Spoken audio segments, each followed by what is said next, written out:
Dan hukum Allah ada dua model ya, hukum Allah.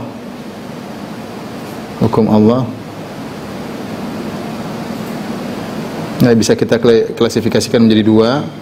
Yang pertama adalah al-hukmul kauni, yaitu hukum kauni, hukum alam maksudnya.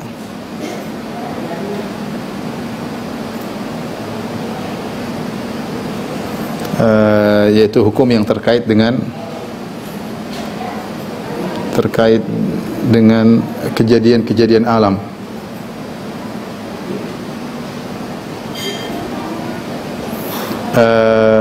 Yaitu kita harus meyakini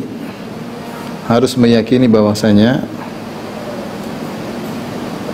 semua kejadian di bawah hukum Allah. Semua kejadian Allah yang atur ya. Tidak ada yang keluar dari kehendak Allah. Di bawah kehendak Allah.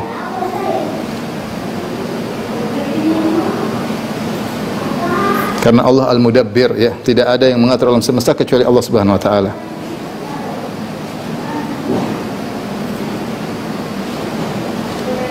Menjalankan roda alam semesta atau mengatur alam semesta kecuali Allah. Dan ini adalah salah satu keimanan terhadap tauhid rububiyah ya. Ini adalah tauhid rububiyah ya, karena kita tahu di antara makna rububiyah yaitu kita meyakini hanya Allah yang mencipta, hanya Allah yang menguasai, dan hanya Allah yang mengatur alam semesta ini. Namanya hukum al-kauni ya, hukum al-kauni. Jadi tidak ada hukum yang berlaku kecuali hukum Allah Subhanahu wa taala dalam pengaturan alam semesta ya. Yang perjalankan segala hukum Allah, yang kejadian semua di bawah kehendak Allah. Tidak ada satu kejadian pun yang keluar dari hukum Allah Subhanahu wa taala. Ya. Kata Allah, la mu'aqqiba li hukmihi. Tidak ada yang protes terhadap keputusan Allah Subhanahu wa taala, ya.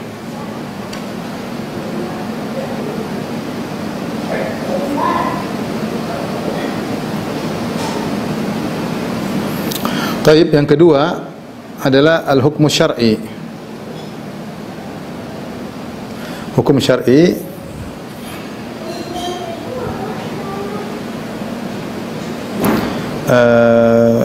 yaitu hukum-hukum yang undang-undang yang berlaku ya, yang terkait dengan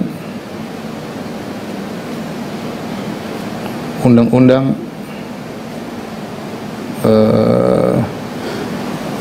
terkait undang-undang yang berlaku di antara manusia. Ya. Jadi manusia harus berhukum dengan hukum Allah.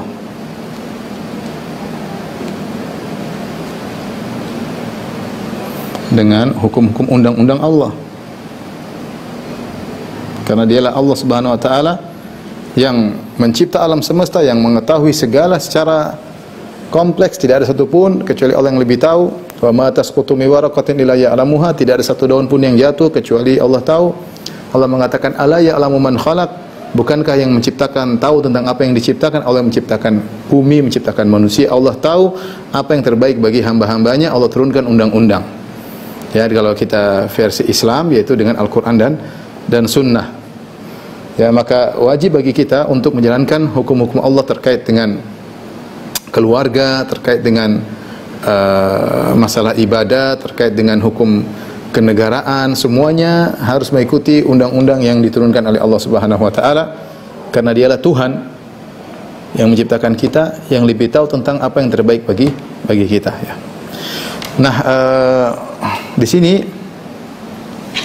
dua sisi. Dari sisi hanya Allah yang berhak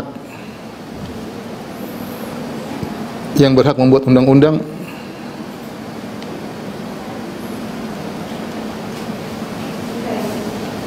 maka ini terkait dengan tauhid rububiyah. Ini tauhid rububiyah, ar-rububiyah. Ya.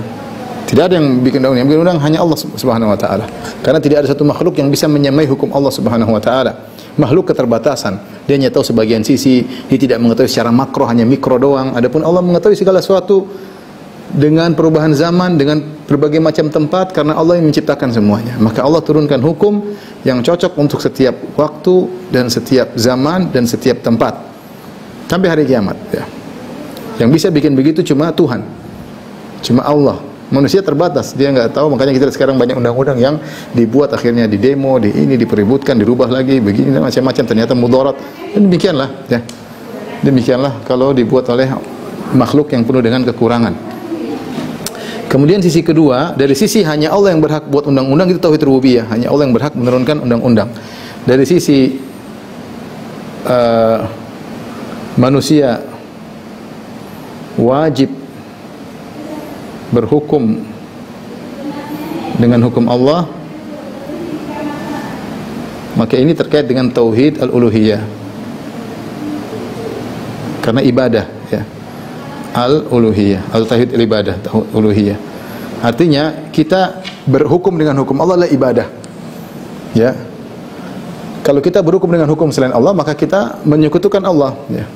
Wala yusyriku fi hukmihi ahada. Kata Allah Subhanahu wa taala, wala yusyriku fi hukmihi ahada. Ya, tidak boleh mensekutukan Allah dalam hukumnya dengan sesuatu pun. Ya. Ya, tidak ada boleh yang menyamakan hukum Allah dengan hukum sesuatu pun. Nah, dari sisi ini kita hanya boleh berhukum dengan hukum Allah, tidak berhukum dengan hukum selain Allah. Itulah tauhid al-uluhiyah. Jadi masalah berhukum dengan hukum Allah bisa ditinjau dari sisi tauhid rububiyah, karena Allah yang berhak membuat hukum, atau dari sisi kita hanya berhukum dengan hukum Allah, maka itu tauhid al-uluhiyah. Saya ulangi, para dokter sekalian, yang berhak membuat hukum hanyalah Allah. Hukum Allah ada dua. Ada hukumul kauni terkait dengan alam semesta, yang mengatur alam semesta, ya. La mu'aqqiba li hukmih, ya.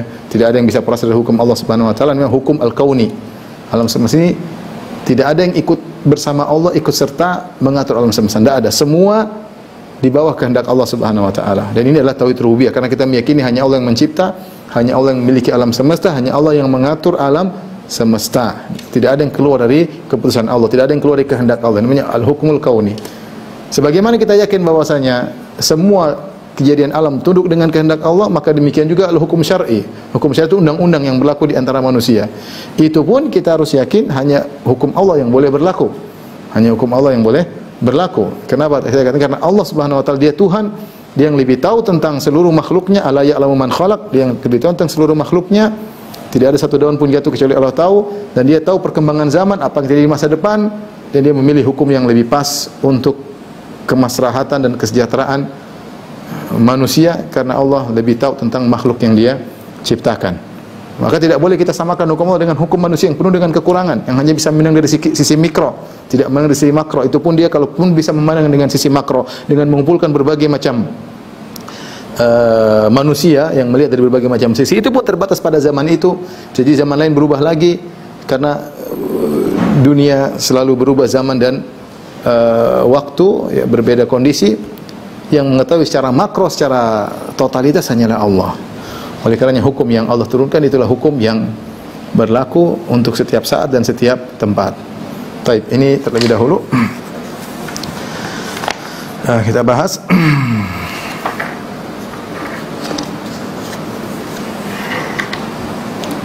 baik.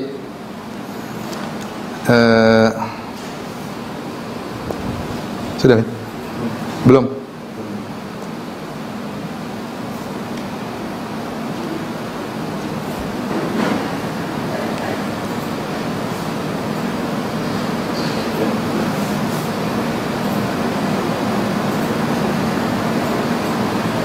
Sudah. Baik. Yang kedua, kita lanjutkan terkait hukum ranah undang-undang atau hukum syar'i.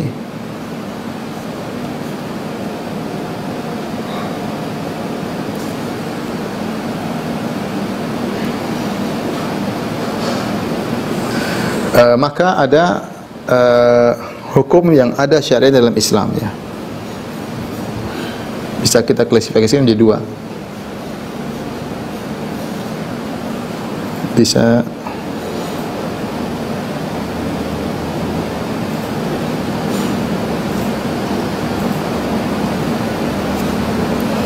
Pertama, hukum-hukum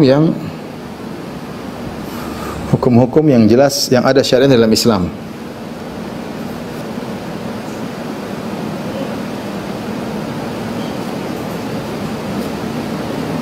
Secara tegas ya.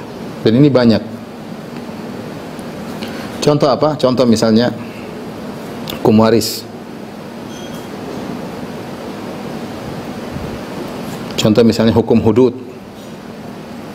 Itu orang yang berzina hukumnya begini, orang yang mencuri hukumnya begini, orang yang membunuh hukumnya begini. Hukum pernikahan, hukum perceraian. Ya, banyak hukum masalah jinayat, ya banyak. Jadi hukum-hukum yang kalau kita buka buku-buku fikih akan dijelaskan secara detail ya. Maka ini tidak boleh diotak-atik.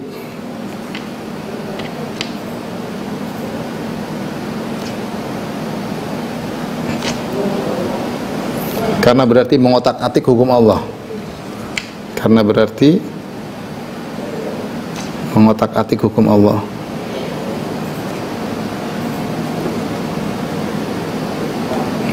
Ini ranah yang tidak boleh tidak boleh diotak-atik. Yang kedua, sebagaimana diisyaratkan oleh Al-Alusi dalam tafsirnya, yang kedua adalah hukum yang tidak ada syaratnya secara tegas.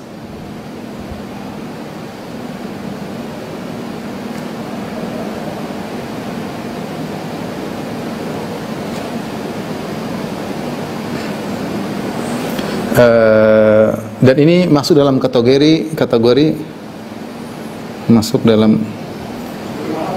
kategori al-maslah al-mursalah.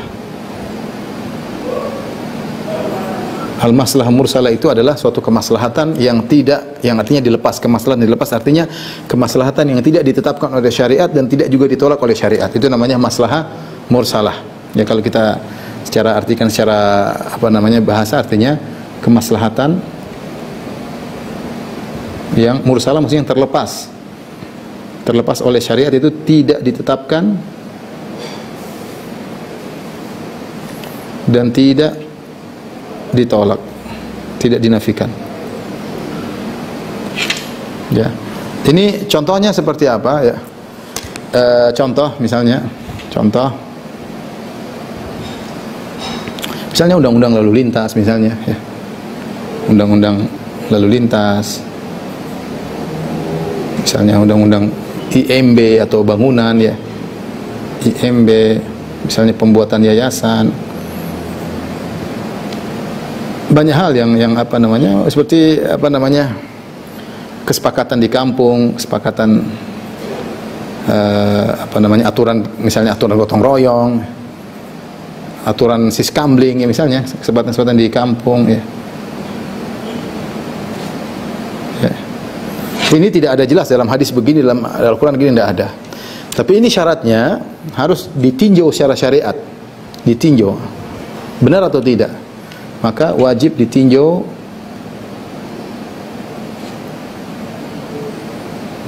secara syariat, karena tidak tegas ya. Jika tidak melanggar syariat,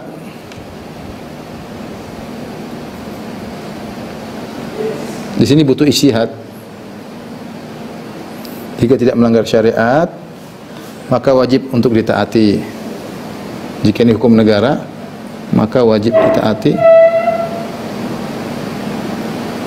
Jika hukum negara, Allah berfirman, ya ayyuhalladzina amanu atii'ullah wa atii'ir rasul wa ulil amri minkum.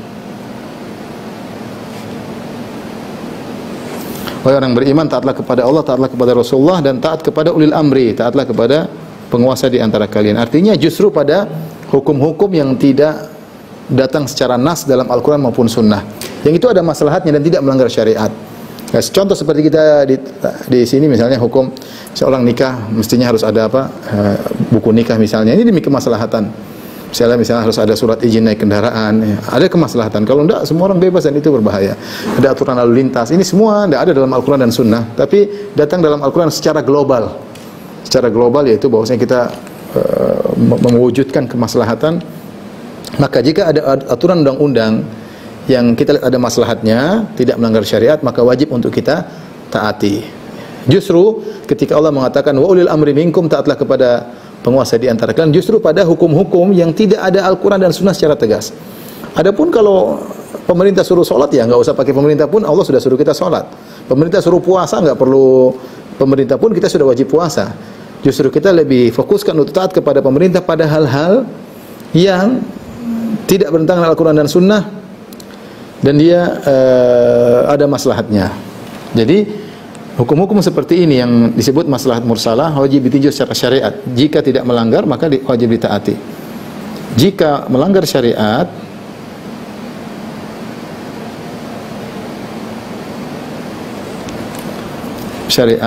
maka tidak boleh ditaati. Meskipun dari penguasa. Kata Nabi SAW, la ta'ata li makhlukin, la ta'ata di makhlukin fi maksiatil khaliq. Tidak ada ketaatan kepada makhluk dalam rangka bermaksiat kepada Allah.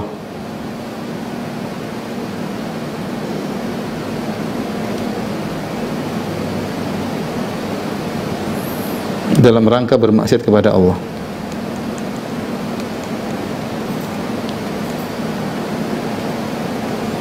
Ya, misalnya, ya kalau misalnya penguasa menyuruh untuk melakukan yang haram atau menjual khamr misalnya, atau untuk riba misalnya, kita tidak boleh taat karena akan mendatangkan kemurkaan Allah Subhanahu wa taala. Ini terkait dengan ranah hukum syar'i, bisa kita klasifikasikan seperti ini, ya.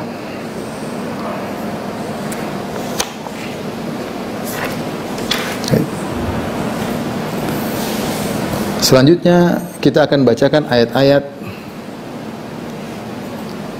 dalil-dalil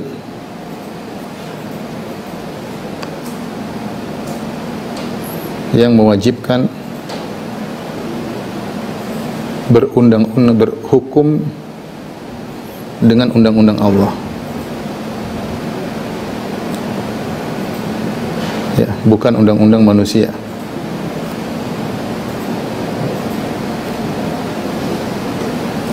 Ingat ya, kita berbicara tentang, jadi hukum syar'i sudah kita bagi dua, ada yang memang nas dan ada yang tadi masalah mursalah. Kalau masalah mursalah, perkaranya lebih ringan, tinggal ditinjau sesuai syariat atau tidak. Tapi yang nas-nas tegas seperti hukum waris, hukum hudud, hukum ini, maka kita harus taat kepada Allah Subhanahu wa taala. Dalilnya banyak, di antaranya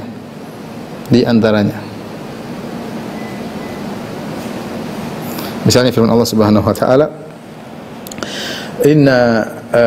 wa anzala ma'ahumul kitaba bil haqq liyahkuma bainan nas. Ya, dan Allah menurunkan bersama para nabi kitab-kitab dengan kebenaran untuk berhukum di antara manusia. Ya. Demikian juga firman Allah, inna anzalna ilaikal kitaba bil haqq litahkuma bainan nas. Ya, Allah berfirman, inna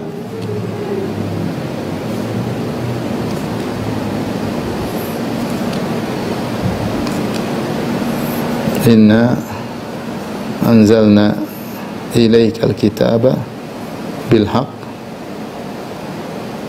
litahkuma bainan nas. Ayatnya jelas. Kami turunkan kepada engkau Al-Quran dengan kebenaran, litahkuma bainan nas, yaitu agar kau berhukum di antara manusia. Ya. Agar engkau Muhammad berhukum dengan Al-Quran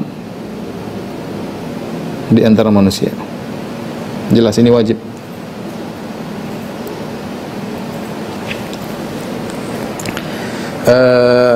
Tadi juga sudah kita sebutkan, Allah berfirman, inil hukmu illa lillah.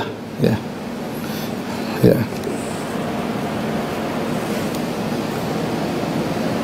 Inil hukmu illa lillah. Tidak ada hukum kecuali milik Allah.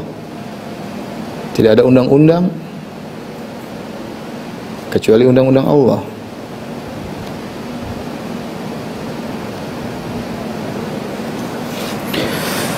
Dan Dan ayat seperti ini sangat banyak ya. Kemudian dalil-dalil yang menunjukkan bahwasanya menolak hukum Allah ciri-ciri orang munafik. Dalil-dalil yang menunjukkan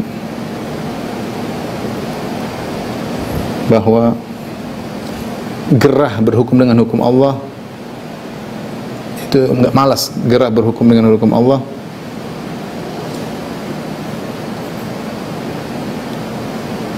adalah ciri-ciri orang munafik.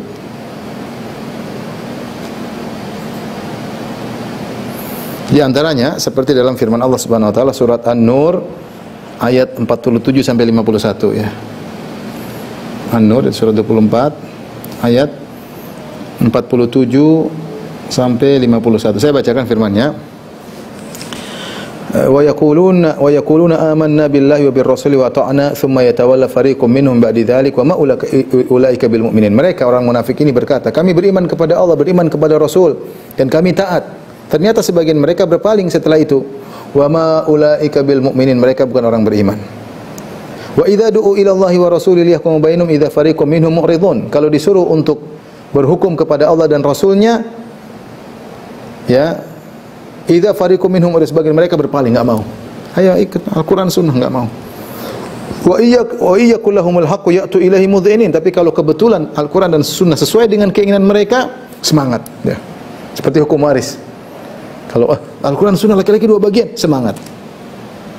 Tapi ketika misalnya perempuan Al-Quran dan Sunnah laki-laki dua bagian dalam sebagian hal, tidak semua kondisi, perempuan satu bagian, saya enggak mau. Saya enggak mau hukum Allah karena dia tahu bagiannya sedikit, dia enggak mau. Atau sebagian wanita enggak, saya enggak mau hukum Allah.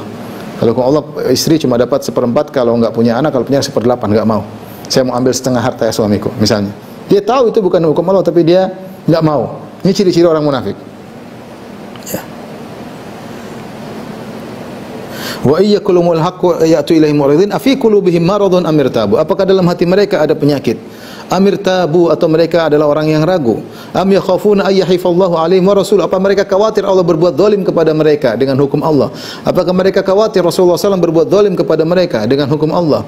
Bal ulaika humuz zalimun, justru mereka orang-orang yang berbuat zalim. Innama kana qaulal mu'minina, Allah bedakan. Adapun sesungguhnya hanyalah perkataan orang beriman, idza du'u ila Allahi wa rasuli, kalau diajak untuk berhukum dengan hukum Allah dan Rasulnya, yahkum bainahum an yaqulu sami'na wa ata'na, mereka mengatakan kami dengar, kami taat. Wa ulaika humul muflihun, itulah orang-orang yang beruntung. Dalam ayat ini Allah sebutkan tentang ciri, ya, ciri orang munafik. Di sini ada ciri-ciri orang munafik. Kalau diajak berhukum tidak mau. Sama ciri-ciri orang beriman. Semangat kalau diajak berhukum dengan hukum Allah. Ya, gimana hukum Allah? Kita tinggal nurut. Nah, ini. Sama demikian juga dalam surat An-Nisa ayat 60 sampai 62. An-Nisa surat keempat ayat 60 sampai 62. Saya bacakan firman-Nya, firman Allah Subhanahu wa taala. Ya ayyuhalladzina amanu atiiullaha wa atiir rasul wa ulil amri minkum. Wahai orang beriman, taatlah kepada Allah, taatlah kepada Rasulullah, dan taatlah kepada penguasa di antara kalian. Fa in tanaza'tum fi syai'in farudduhu ila Allahi war rasul. Kalau kalian berselisih tentang suatu perkara, umum. Kalian berselisih tentang suatu perkara apapun, kembalikan kepada Allah dan Rasulnya. Dan Ibnu Taimiyah menjelaskan hukum dengan hukum Allah semua berlaku dalam segala aspek. Selama itu ada hukumnya harus dijelaskan. Hukum terhadap istri, terhadap anak-anak, memberi hadiah kepada anak-anak, harus ikut hukum Allah. Masalah hadana, masalah perceraian, masalah pernikahan, masalah tetangga, semuanya harus hukum. Selama ada hukumnya harus dijelaskan, dijalankan. Kalau tidak, maka masalah mursalah, tinggal melihat maslahat dan mudarat. In kuntum tu'minu billahi wal yawmil akhir. Jika kalian berselisih tentang satu perkara, kembalikanlah kepada Allah dan Rasulnya. Jika kalian beriman kepada Allah dan hari akhirat, dzalika khairun ahsanu ta'wila. Ini lebih baik dan lebih bagus kesudahannya. Kemudian Allah sebutkan ciri-ciri orang munafik. Alam taro ilal ladzina yaz'umuna annahum amanu bima unzila ilaika wa ma unzila min qablik. Tidakkah engkau melihat kepada orang-orang yang menyangka, mengaku-ngaku bahwasanya mereka beriman terhadap apa yang diturunkan kepada engkau dan apa yang diturunkan sebelumnya? Mereka merasa beriman dengan kitab-kitab Allah. Tetapi ternyata hakikatnya apa? Yuriduna ayyatahakamu ila tagut. Mereka ingin berhukum kepada tagut, kepada hukum-hukum selain hukum Allah. Mereka enggak mau terima hukum Allah. Wa qad umiru ayyakfuru bih. Padahal mereka telah diperintahkan untuk kufur kepada selain hukum Allah. Wa yuridu syaitanu ayyudhillahum dhalalan ba'ida. Dan syaitan ingin mereka disesatkan, setan sesatkan mereka dengan kesesatan yang jauh. Wa idza qila lahum ta'alu ila ma anzalallahu ila ar-rasul ra'aital munafiqina yasudduna anka sududa. Jika dikatakan kepada mereka, ayolah mari kita menuju kepada hukum Allah dan hukum Rasulnya, kau akan melihat orang-orang munafik benar-benar yasudduna anka sududa, menghalangi orang untuk berhukum dengan hukum Allah dan Rasulnya. Tidak suka ada hukum Allah, hukum Rasul, enggak suka. Benci kepada hukum Allah dan hukum Rasulullah. Orang munafik seperti ini. Meskipun mereka salat, meskipun mereka bayar zakat, meskipun mereka berhaji, meskipun mereka umrah, meskipun mereka berjihad ya, tapi kalau ternyata tidak suka dengan hukum Allah dan hukum Rasulullah, ini ciri-ciri orang munafik. Ya.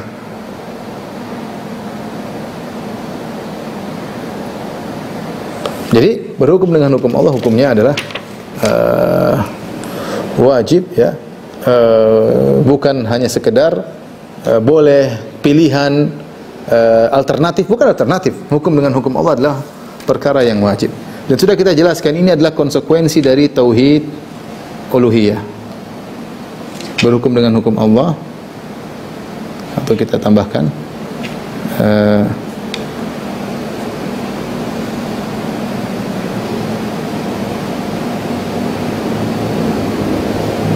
hukum Allah, konsekuensi tauhid uluhiyah. Kemudian di antaranya Allah mensifati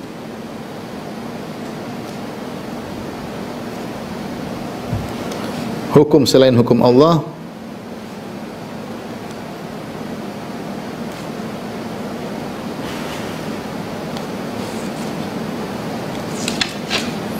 dengan hukum tagut yang harus dijauhi.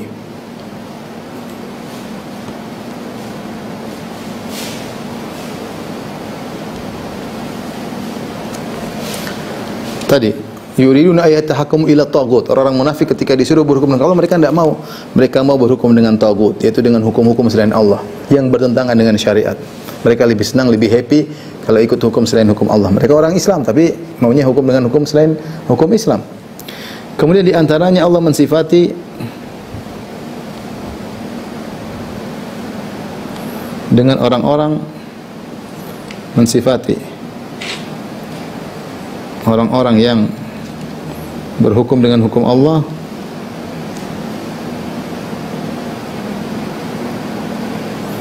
dengan zalimun, fasiqun, ya, kafirun, dengan tiga sifat. Al-zalimun, al-fasiqun, orang-orang fasik, al-kafirun. Kata Allah, "Man lam yahkum bima anzalallahu fa ulaika humul kafirun." Siapa yang tidak berhukum dengan hukum Allah, maka mereka adalah orang yang kafir. Dalam ayat yang lain, "Wa man lam yahkum bima anzalallahu fa ulaika humul fasiqun." Siapa yang berhukum dengan hukum selain Allah, maka mereka orang yang fasik. Allah juga berfirman, "Man lam yahkum bima anzalallahu fa ulaika humudz zalimun." Siapa yang tidak berhukum dengan hukum Allah, maka mereka adalah orang-orang yang zalim, ya. Ini semua dan ayat-ayat seperti ini banyak yang menunjukkan ketegasan bahwasanya yang berhak menurunkan hukum hanyalah Allah Subhanahu wa taala, karena dia Tuhan pencipta alam semesta dan dia yang mengetahui segalanya, dia tahu maslahat dan mudarat, dan dia yang tahu tentang apa yang terjadi di masa depan. Maka tidak boleh seorang menyaingi hukum Allah Subhanahu wa taala. Baik. Sudah? Selanjutnya ya. Hukum orang yang berhukum, jadi pertama hukum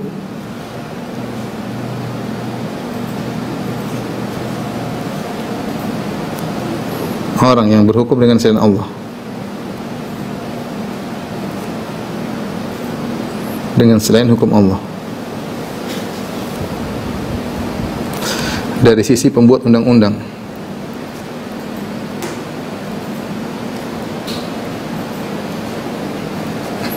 Yang kedua, orang yang maunya menyelesaikan masalah dengan hukum selain Allah. Dia bukan pembuat undang-undang. Dengan hukum selain Allah. Hukum selain hukum Allah. Ini masyarakat maksudnya. Maksudnya masyarakat bukan pembuat undang-undang.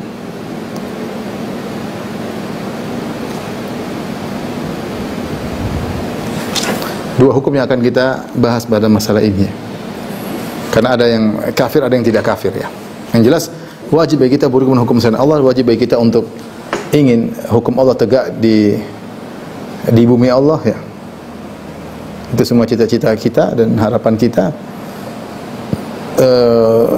Bagaimana hukum dengan hukum yang pembuat undang-undang ya. Kaidah yang pertama yang harus kita ingatkan bahwasanya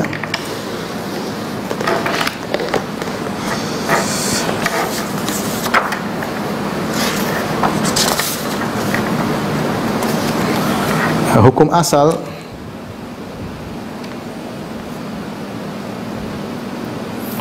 asal orang yang berhukum dengan hukum Allah itu yang membuat undang-undang, orang yang membuat undang-undang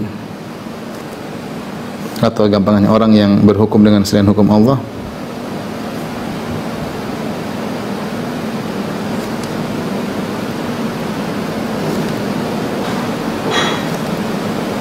adalah kufur asghar, kufur kecil. Kufur kecil maksudnya dosa besar tapi tidak keluar dari Islam, yaitu dosa besar tapi tidak keluar dari Islam. Ini hukum asal. Apa dalilnya? Dalilnya banyak diantaranya. Pertama, perkataan sahabat Abdullah bin Syaqiq, "Ma kana sahabatu yarawna syai'an minal a'mali tarkuhu kufrun ghairu salat." Para sahabat memandang hanya salat yang merupakan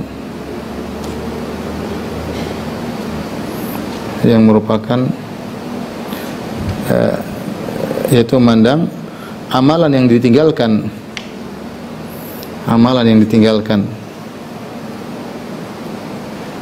menyebabkan kekufuran hanya salat, menjadikan kufur kafir hanya salat. Selainnya, jika seorang sengaja meninggalkan haji, sengaja meninggalkan puasa, dia tidak kafir. Di antaranya sengaja meninggalkan hukum Allah, maka tidak kafir. Yang disepakati oleh para sahabat sengaja meninggalkan salat itu yang kafir. Ini berdasarkan perkataan Abdullah bin Syaqiq.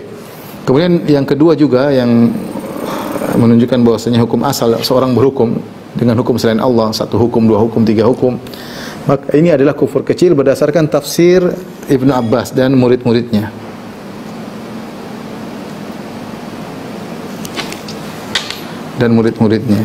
Ketika menafsirkan wa man lam yahkum bima anzalallah fa ulaika humul kafirun ya. Wa man lam yahkum bima anzalallah faulaika humul kafirun. Kata Ibnu Abbas, mereka yang tidak menjalankan hukum Allah adalah orang-orang kafir. Maksudnya kata mereka, kata Ibnu Abbas, kufrun duna kufrin.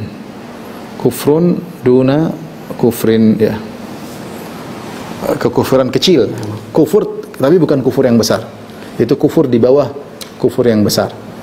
Ibnu Abbas mengatakan, laisa al-kufru alladhi tadhhabuna ilaih. Innama huwa kufrun la kufrin. Kekufuran dimaksud dalam ayat ini bukan sebagaimana yang kalian persangkakan, tapi dia kufur kecil. Dia kufur kecil, dan kita tahu dalam syariat terkadang Rasulullah menyebutkan kekufuran tapi maksudnya kufur kecil. Kemudian juga di antara yang menguatkan akan hal ini, yang membawa ayat ini kepada kekufuran secara mutlak,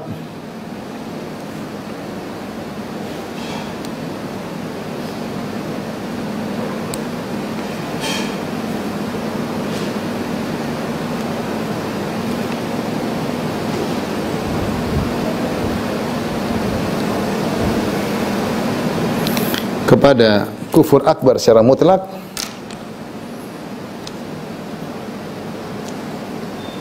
adalah Khawarij.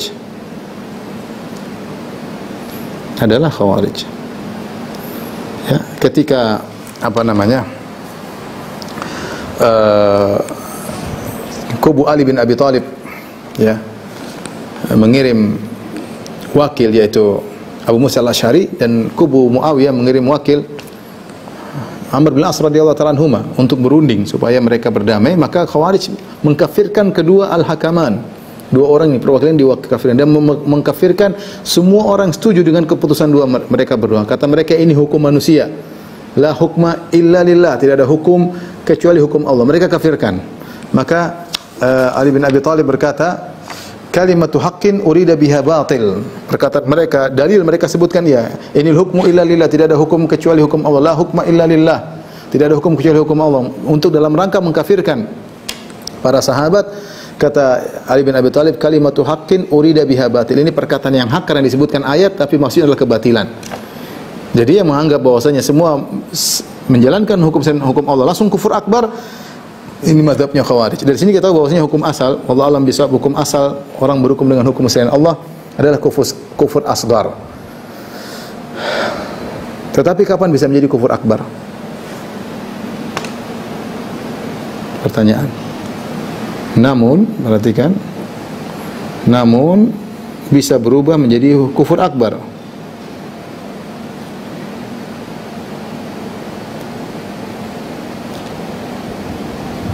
Dalam bentuk-bentuk berikut. Dalam bentuk-bentuk berikut ya. Di antaranya orang berhukum dengan hukum selain Allah bisa menjadi hukum akbar, bisa jadi kufur akbar. Di antaranya pertama al-istibdal. Dia merubah semua hukum Allah jadi hukum selain Allah. Merubah seluruh syariat dengan undang-undang manusia.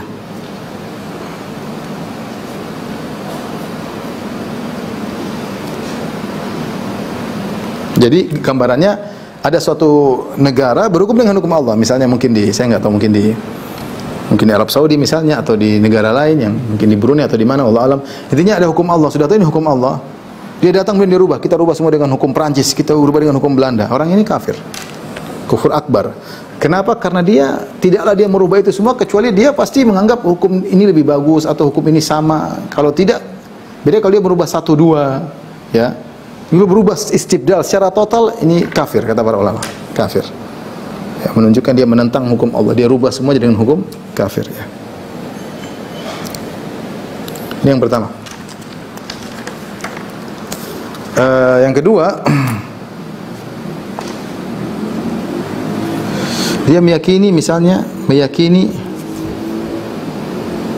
hukum Allah hanyalah alternatif, syariat itu hanyalah alternatif. Namun dan tetap boleh bikin hukum sendiri selama maslahat.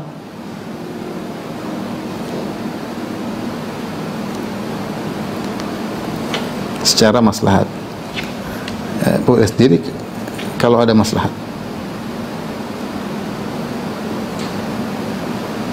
Ini juga kafir. Ini juga kafir ya. Dia mengatakan hukum Allah ya kita alternatifnya boleh gini, boleh gitu. Semuanya baik. Ini. Sama di antara yang menyebabkan kafir adalah menganggap hukum manusia sama dengan hukum Allah. Hukum buatan sama dengan hukum Allah. Ini juga kafir. Berarti menyamakan hukum Allah sama dengan hukum manusia, dan ini perendahan Allah ketika disamakan hukumnya dengan hukum manusia ya.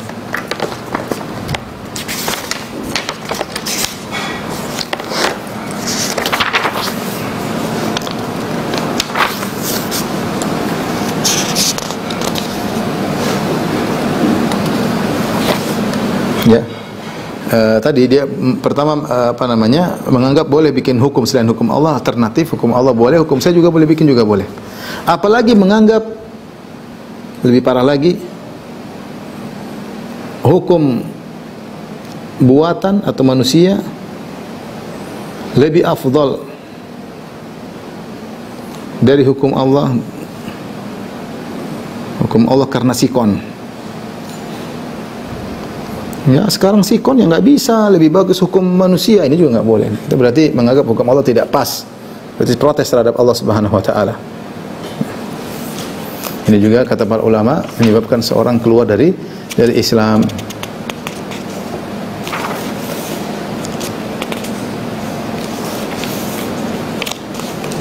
Ya, seperti menganggap hukum Allah tidak sempurna, masih kurang, lebih bagus yang kita bikin, kita sudah rapatkan ya. Lebih bagus hukum kita ya.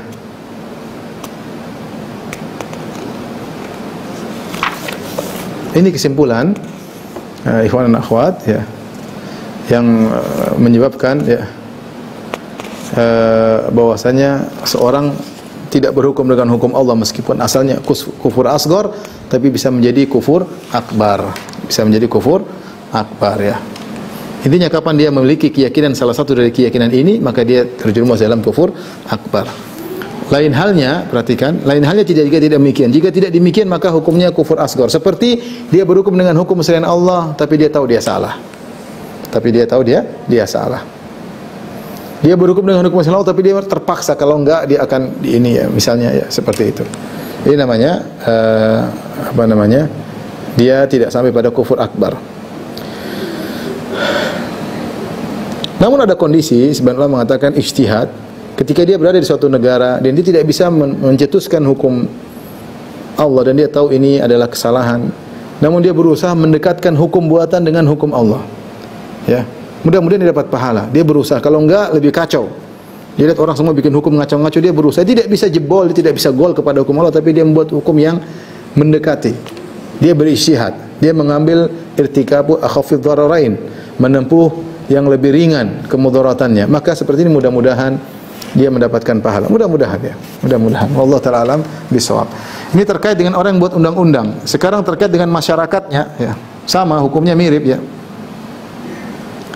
Ini apa namanya? Hukum asalnya adalah kufur asghar.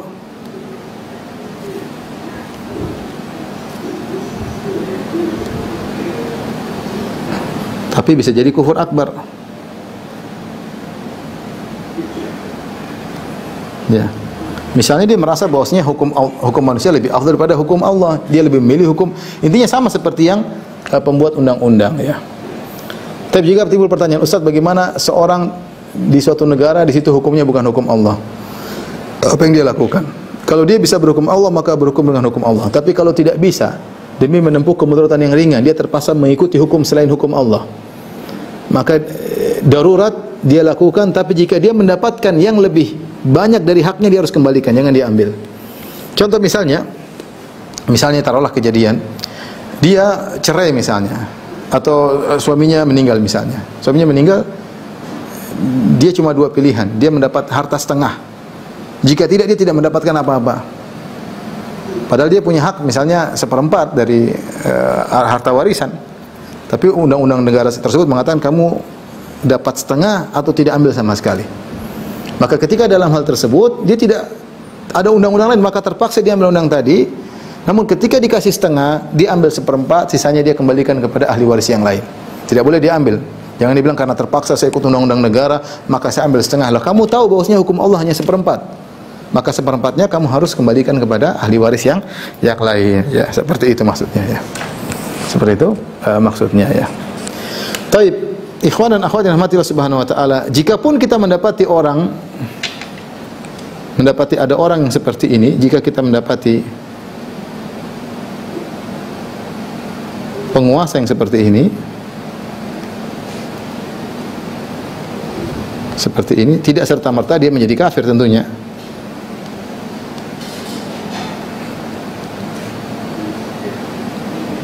Dia terjerumus dalam kekufuran, tapi tidak serta-merta menjadi kafir, harus ditegakkan hujjah, ya. Harus dinasihati. Disihati dengan ditegakkan hujjah, argumentasi untuk menjelaskan kepada dia, dan dihilangkan syubhat. Mungkin dia ada syubhat, dia menyangka bahwasanya untuk urusan negara misalnya tidak perlu undang-undang Allah misalnya, ada orang kena syubhat banyak, dan dihilangkan syubhat. Saya katakan bukan cuma, bahkan sebagian ulama-ulama saya lihat di Mesir justru mengatakan kami tidak menerima undang-undang Islam, kami adalah sekularis. Ulama yang ngomong, mufti-mufti, sebagai mufti-mufti, saya sedih melihatnya. Tapi demikian. Nah, orang pemerintah melihat seperti itu, ya sudah dia ikut. Ini juga ulama kok. Dia ada syubhat. Ya, sama seperti ketika Al-Ma'mun.